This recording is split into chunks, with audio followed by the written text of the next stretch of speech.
You're listening to the CyberWire Network, powered by N2K.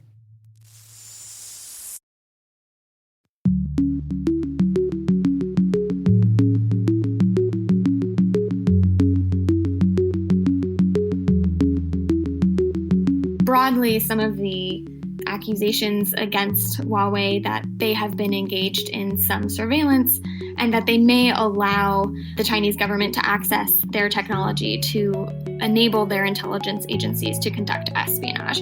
Hello, everyone, and welcome to Caveat, the CyberWire's Law and Policy podcast. I'm Dave Bittner, and joining me is my co-host, Ben Yellen, from the University of Maryland Center for Health and Homeland Security. Hi, Ben. Hello, Dave. On this week's show, I've got the story of a school district that's in hot water over facial recognition issues. Ben has the story of protesters being tracked via their mobile devices. And later in the show, my conversation with Shannon Vavra from CyberScoop on her recent article, Huawei execs admit they don't know whether their tech is used for surveillance. While this show covers legal topics and Ben is a lawyer, the views expressed do not constitute legal advice. For official legal advice on any of the topics we cover, please contact your attorney.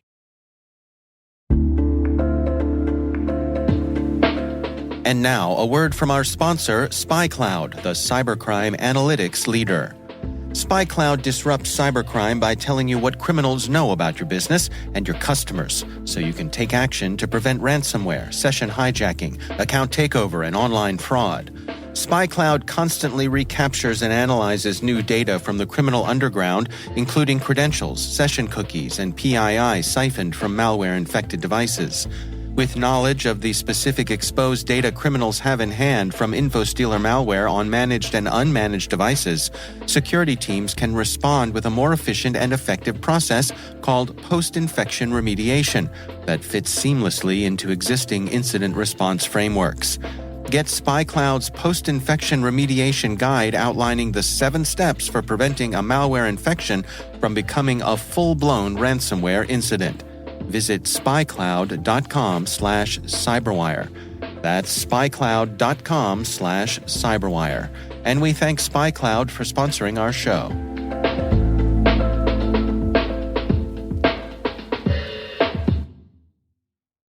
All right, Ben, let's dig into our stories this week. You want to start things off for us? Sure. So my story comes from BuzzFeed. It is not a BuzzFeed quiz trying to get you to figure out which Friends character you are, but it's actually from their tech page.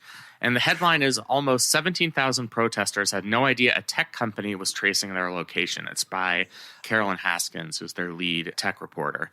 So it's a really interesting story. It's about a company called Mobilewalla, and they aggregate cell phone location information that they purchase from other companies and end up getting a good deal of data about the devices that they find in a given location. They did that in a number of cities coinciding with the George Floyd protests over the past month and a half. So they observed data from Atlanta, Los Angeles, Minneapolis, and New York City. And based on the location information they were able to collect, they put together a presentation of demographic data on all of the protesters. And it's very, very granular. I mean, it gets into a good level of detail. Can you give us an example of the kind of stuff that they can glean from this information? So racial makeup is certainly one of them. They observed that a majority of protesters in each of the city were male. They were able to label the racial makeup to divide the protesters between African American, Caucasian, Hispanic, and Asian American. So they were able to determine that the majority of protesters were African American males in all 4 of the major cities, or at least the plurality of protesters. So obviously this is useful for their own purposes. They could sell this data to advertisers, but there's also the danger that they would sell this data that they've collected to law enforcement. And that was a concern expressed by former presidential candidate and Senator Elizabeth Warren, who was very disturbed that this company collected this data. They could potentially sell it to the FBI or to ICE to use for immigration law enforcement actions. You know, you could do something as nefarious as figuring out how many Hispanics were at a particular rally. If it's a limited number, you could track each of those devices figure out whether those devices belong to people who are properly in this country, who are documented. So you could use it really for racial profiling purposes, and that could be particularly dangerous. And that's what a couple of advocacy groups have said, that simply by collecting this information, you could undermine freedom of assembly. I mean, people are exercising their First Amendment rights by going to this protest. Another thing that stuck out to me is the way that they were able to get demographic data from location data is through artificial intelligence. So they basically purchased this location data, put it through some sort of sausage-making system, and based on whatever algorithms they developed, they were able to produce demographic data, which is pretty remarkable. And, something that I think the protesters certainly were not aware that a company is willing to collect this information in this manner. And the other kind of funny thing about the story is nobody asked them to do this. I mean, they're a relatively small company. It's not like this was done by Amazon or Microsoft. And it was apparently just a bunch of curious employees who were seeing these protests, seeing, some of the violent outgrowth of these protests with looting, arson, etc. And were curious about the demographic makeup of these protesters. And so they put together just your standard PowerPoint presentation on who these protesters were and sent it around internally. And it seems like it was leaked to a bunch of different news sources. So it's not like any government agency had asked them to collect this data, but now we know that a government agency could ask them to collect this data. I think that's what would be a major cause for concern. Yeah, this is really interesting to me. I mean, of course, a couple of things come to mind. I couldn't help sort of chuckling that the odds are if they ran it through AI that it would misidentify all of the black people, and because what we see with facial recognition and AI, how often it gets it wrong. Yeah, absolutely. See our previous episode for a cautionary tale on that. Right, exactly. But more seriously, I wondered, how are they getting this data? Because the mobile carriers, the AT&Ts, the Verizons, the T-Mobiles have all said that they stopped selling this information. But then, of course, it struck me, well, yeah, but everybody has a gazillion apps on their phone that are beaconing back home with all this information. And so if you're an aggregator, that information, I suppose, is readily available for purchase online. Absolutely. Yeah. I mean, they got this from advertisers, data brokers, even some internet service providers have not been as gung-ho as they say they have been in making sure that this type of data is not sold to third parties. But yeah, I mean, that's exactly what happened. And this data is very lucrative in the private sector. I mean, you could collect all of the devices that are here, and once you feed it into this algorithm, then you can find out the professions of these people, what their income levels are, what their interests are. And that could be very valuable information, not just for the government, but for advertisers. And all just because these individuals were engaging in a First Amendment activity, going to a protest. Right. And of course, completely unaware that this data was being collected. But the lesson here is that all of us need to be aware that somebody is going to be tracking our location, especially during public gatherings. I mean, I just think we've seen enough of these stories now to know that this information is valuable, whether it's going to end up in the hands of law enforcement or data brokers or advertisers. It's just likely that somebody out there is going to collect it. Mm-hmm. And so I think it's up to the users to, take prophylactic actions to protect their personal information.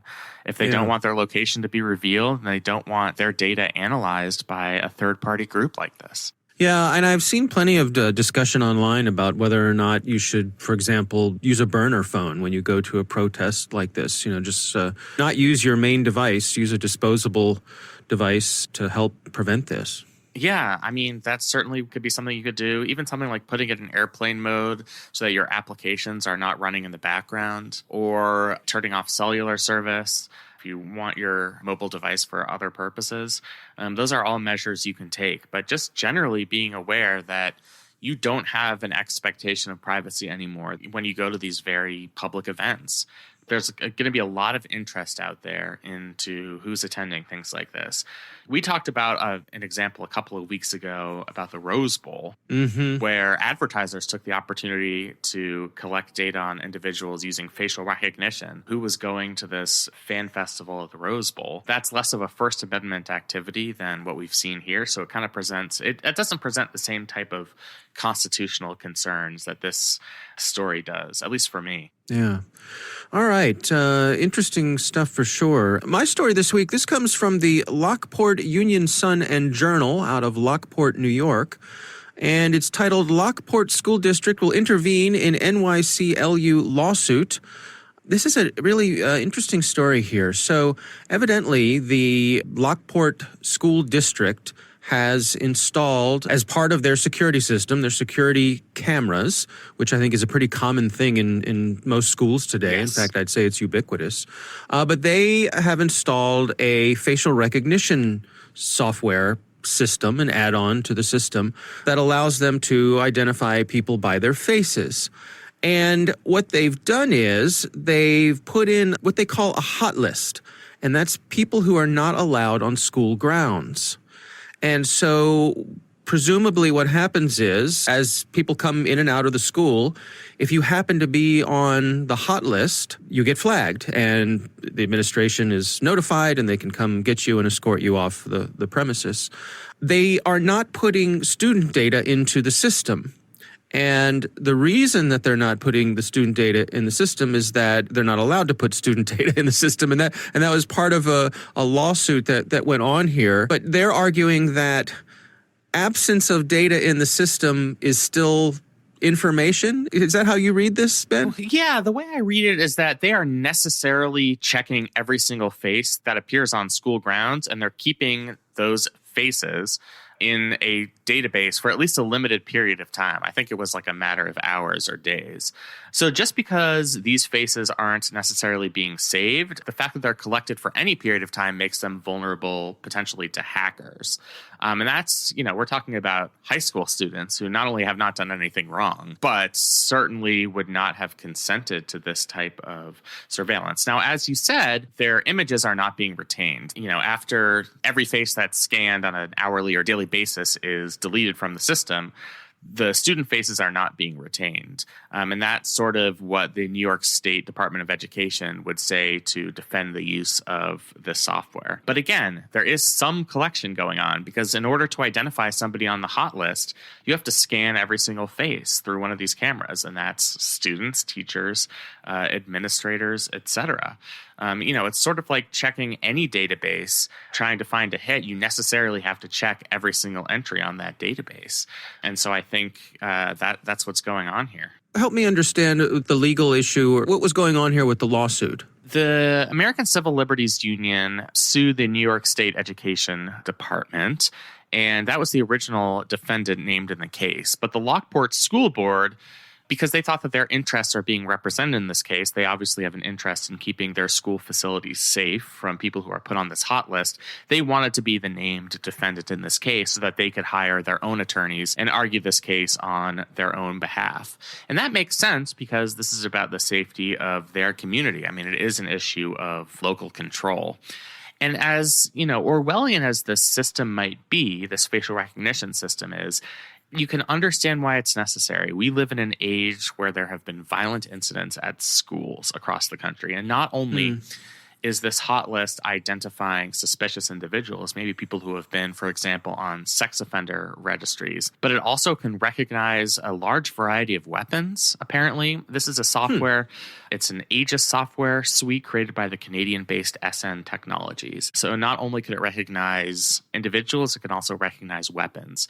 And if that alert gets to administrators in time, and if administrators have enough time to notify law enforcement, then we're perhaps saving lives by having this facial recognition software on school grounds. Now, those are some assumptions there. I'm not sure that the timing really works out. I mean, if someone runs on campus with a firearm, the alert system isn't going to work in time. But, even if it's stopped one potential school shooting, maybe it's worth it that student information is collected on a very limited basis, simply, to check those faces against the suspicious faces on this hot list that's being maintained by the school. I remember back to my own high school days, and I remember, at the start of the day, as everyone was making their way into the school, there would routinely be teachers who were kind of assigned to be at the entrances and just sort of kept an eye on who was coming in. And I have no doubt that they knew all the faces of the kids in school, and would, if somebody who was a stranger,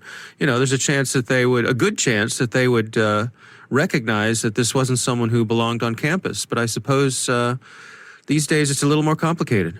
Yeah, and I don't think something like this could necessarily take the place of school teachers, administrators, or security guards, just because of that timing element. If there's somebody who is rushing onto campus, whatever alert system is put in place isn't going to be sufficient in those circumstances. But it could be useful in potential investigations after the fact. So, you're alerted that an individual on campus is part of this hot list. Now you have surveillance footage of that person. If you end up needing to prosecute that person for a crime committed, then you have that piece of evidence. And you have that alert that's been sent to the school administrators. Yeah. Well, it's interesting for sure. It's it's a different world, isn't it? It sure is. Yeah, I never would have imagined this in our public school days. Not to rib you too much, Dave, but my high school days are a little more recent than yours. And, that is true. we did not have this type of technology back then either. That's right. Well, yes, and we went to school. We rode a pony to school, Ben, and absolutely. And all of your messages were sent through pigeon carriers. So that is correct. Congratulations on that. Yes. We had inkwells in the desks. It was great fun. Yeah. All right. Well, those are our stories. It is time to move on to our listener on the line.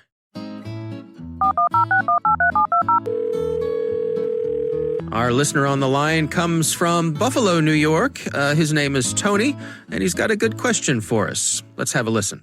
Hi, this is Tony from Buffalo, and I was mighty concerned about your story where the FBI was able to track an individual by subpoenaing an Etsy seller. I was actually curious about sellers' rights if a law enforcement agency asks to see their records. What can they do to prevent it, and when do they have to comply? Thank you. All right, Ben, good question there. What do you make of that? So a very good question. Thank you, Tony from Buffalo. I think we have a Western New York themed show this week. So a shout out to any of our listeners up there.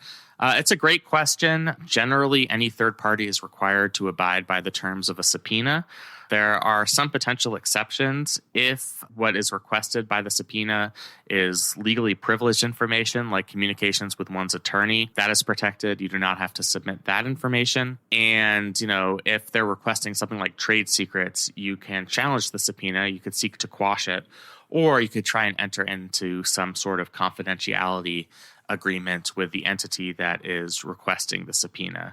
But in most of these cases, you really are obliged to hand over that information. There is a legal recourse. As I mentioned, there is a motion to quash a subpoena. You can make your case in front of a judge. And, in most cases, especially when we're talking about obtaining some type of digital data or evidence, the government merely has to show that they have reasonable grounds to believe that information is relevant to some sort of investigation. That's not a very high standard. It's going to be very hard for a third party to intervene and say, this type of collection is unconstitutional. It's not fair, to our users. Even though they might try and make that case, that is very rarely successful in courts of law. But it is a very good question, and thank you for calling in. Yeah, thanks so much, Tony from Buffalo, for sending in that question. We'd love to hear from you. We have a call-in number. It's 410-618-3720. You can also email us at caveat@thecyberwire.com.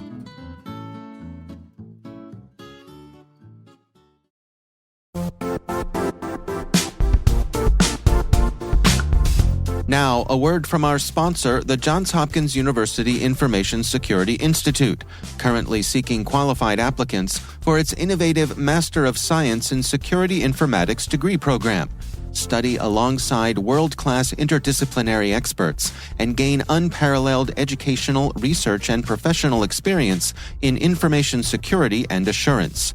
Interested U.S. citizens should consider the National Science Foundation's CyberCore Scholarship for Service program, which covers tuition and a $6,000 annual professional development allowance, as well as providing a $37,000 additional annual stipend. Apply for the scholarship and the fall semester by March 1st. Learn more at cs.jhu.edu/MSSI.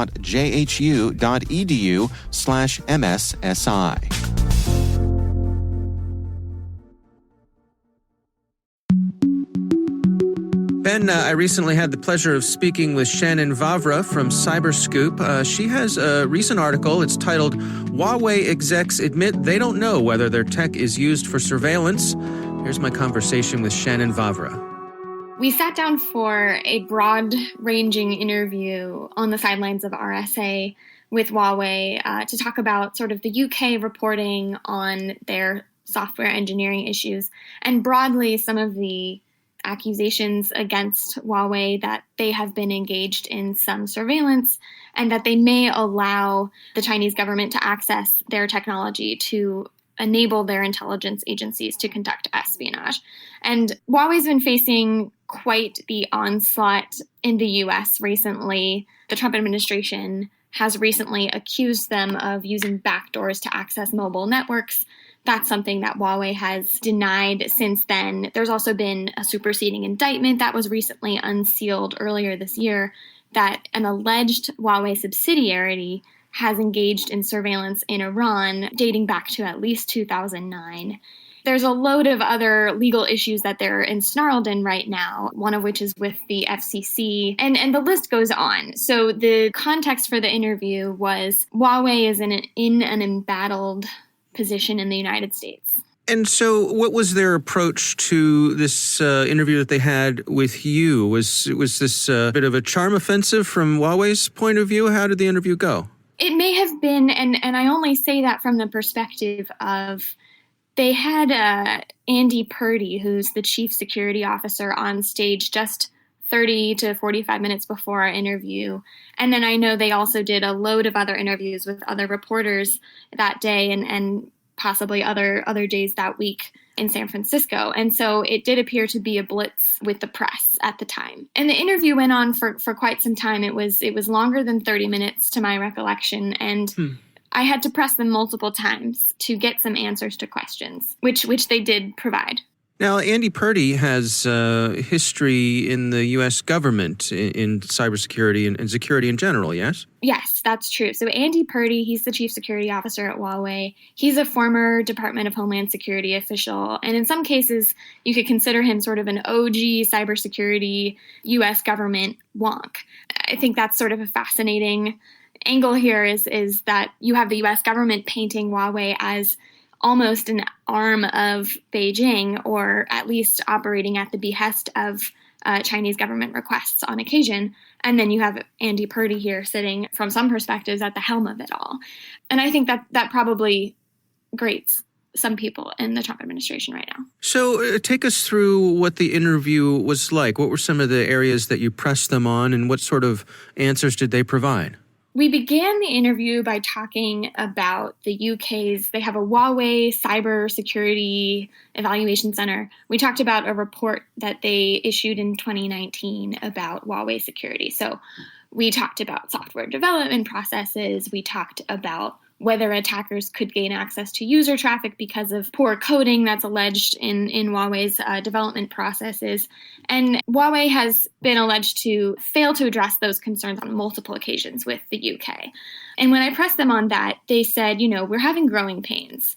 And when you look at it from the perspective of Huawei's being accused of far more than poor coding and bad software development processes, that's not necessarily a resounding endorsement to start. But then I pressed them on some of the surveillance accusations that have been leveled against their company, like they've been accused of having their employees operate some technology on behalf of Zambia and Uganda to spy on political dissidents. And when I asked them about that, they departed a little bit from previous statements. They said, no company is perfect, indicating they don't have full visibility into how their technology is used. Now, the previous company line had been that, there was an internal investigation and the allegations are not true. The employees haven't done those activities. They haven't helped any spying.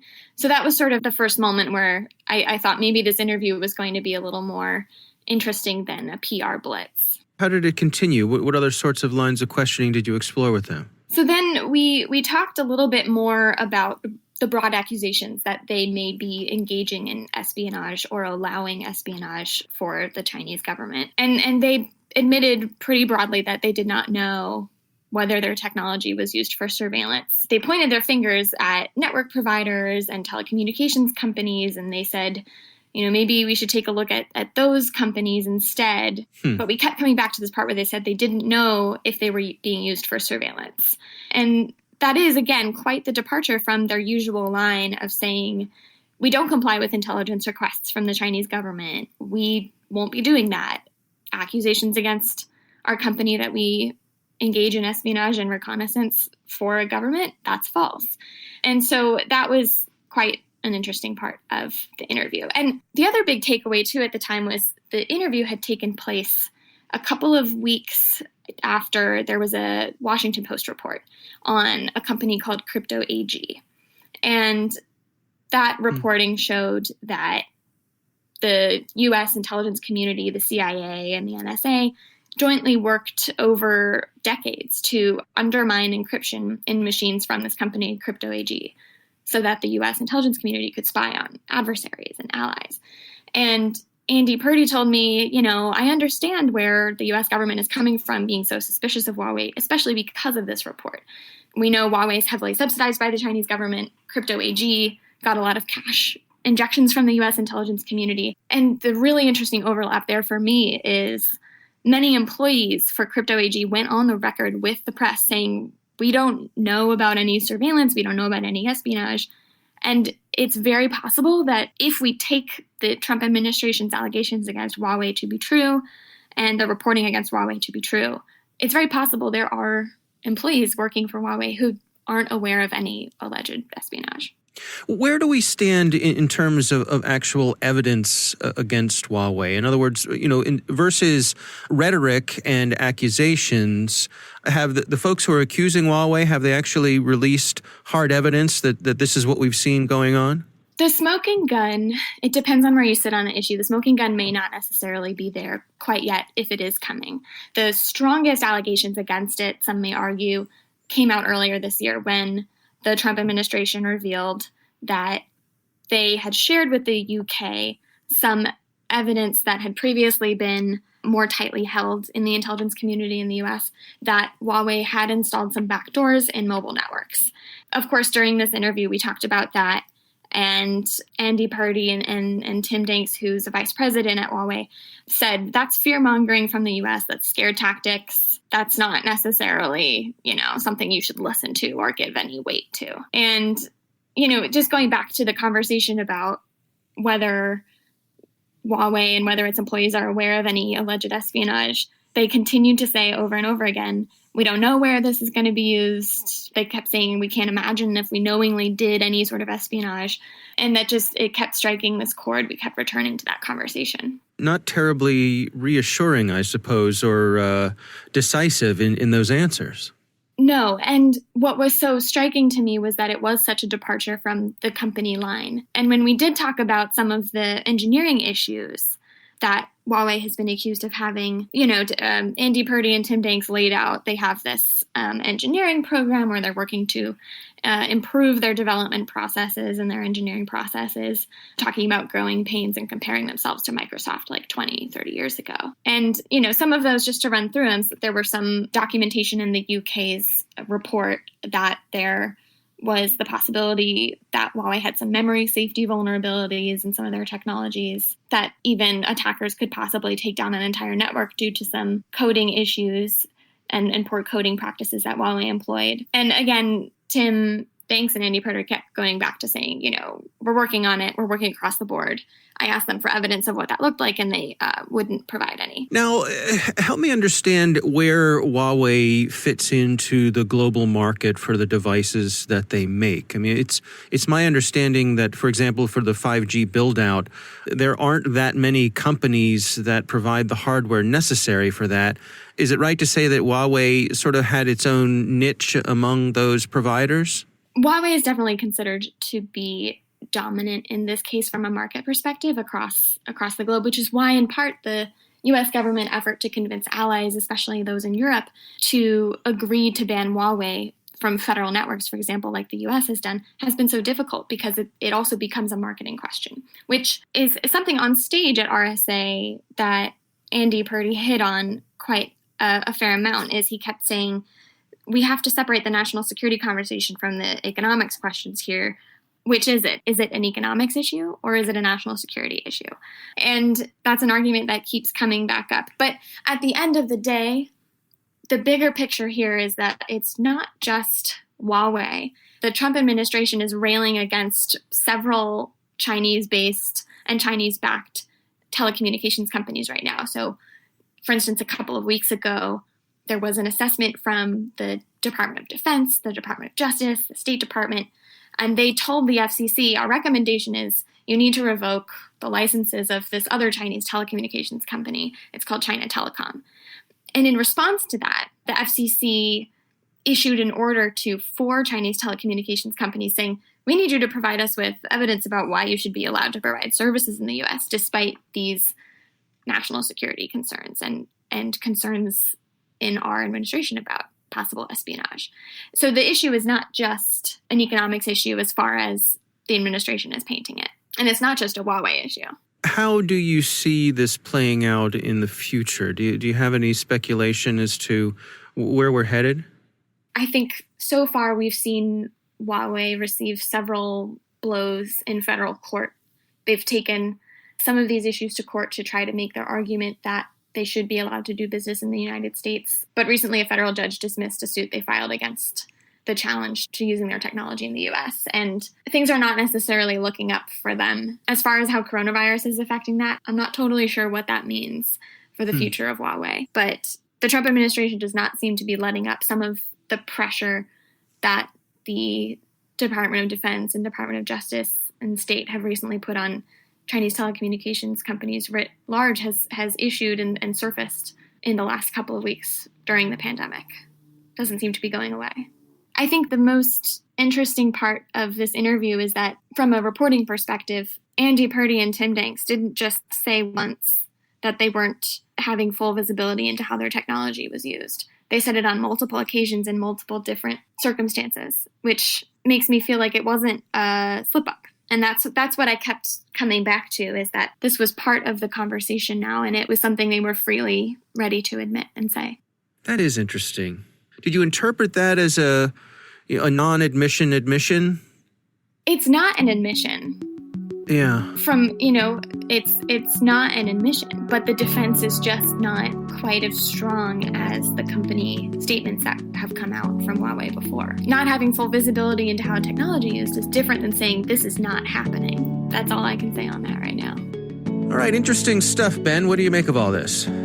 Yeah, so this article came out around the time of the RSA conference back in late February, early March, and she really had the opportunity to kind of get face-to-face with these executives and really got this kind of stunning admission that they weren't sure whether Huawei technology was being used for surveillance purposes. Cut to where we are now, 3 months later, and the day before we record this podcast, the FCC has identified Huawei as a national security threat, meaning they are not eligible for certain government contracts to build a 5G network in the United States. So, it was kind of stunning to hear that the executives of this company can't assure the general public and potential customers that the Chinese Communist government is going to use this technology for espionage. And now, 3 months later, we have evidence that the federal government agrees that this really is a threat, that these companies are a threat to our national security. So it was certainly eye-opening from that perspective. From a even broader perspective, a bigger picture, looking at our relationship with both hardware and software that comes out of China. We saw this week that the TikTok app on iOS, for example, very popular social media app. That's what the kids are using these days. Yeah. That's what all the kids are using. It's funny. I actually asked my son, Jack. I was like, Jack, do you use TikTok? He was like, oh, yeah, I use TikTok. Because, of course, he does. Yeah. But that it was examining the contents of your clipboard in iOS all the time. This, of course, is a problem. And when confronted with this, the TikTok folks said, "Oh, we're going to change that. We won't do that anymore. Was that wrong? Should we not have done that? We'll turn that George off." Costanza. Was that wrong? Should I not have done that? Yeah. Right. But getting back to the big picture here, I mean, it seems to me from a policy point of view, it really puts us in an interesting place because certainly so much of the hardware that we rely on comes out of China. Their manufacturing capability is, I suppose, globally second to none when it comes to electronics. And the companies over there are beholden to their government to basically do what's asked of them, right? Yeah. And that certainly is very reasonable grounds for our FCC to make a decision not to make use of that technology in our country. And that is distinct from what our allies across the Atlantic Ocean have decided to do. The UK made a decision that they would allow Huawei to build out a 5G network in the United Kingdom. And that created a bit of a backlash among members of the House of Commons, just because of these very threats that you've identified. They are really beholden to a totalitarian government. And that concern kind of has to be at the back of all of our minds when we're making decisions about how to deploy technology in our countries. Yeah. Well, our thanks to Shannon Vavra for joining us. She and the gang over there at CyberScoop always do a great job, and we appreciate her taking the time to speak with us. That is our show, and we want to thank all of you for listening. This episode is brought to you by Palo Alto Networks, the leader in cybersecurity. As AI-driven attacks increase, organizations can't afford to have network security that's stuck in the past. Discover how Palo Alto Networks can help you predict what's coming and proactively secure against it with a zero-trust, AI-powered network security platform built to secure whatever, whenever, wherever. To learn more, visit paloaltonetworks.com/network security platform.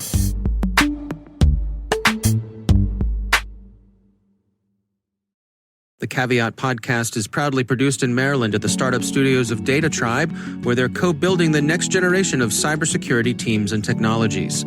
Our coordinating producers are Kelsey Bond and Jennifer Iben. Our executive editor is Peter Kilpie. I'm Dave Bittner. And I'm Ben Yellen. Thanks for listening.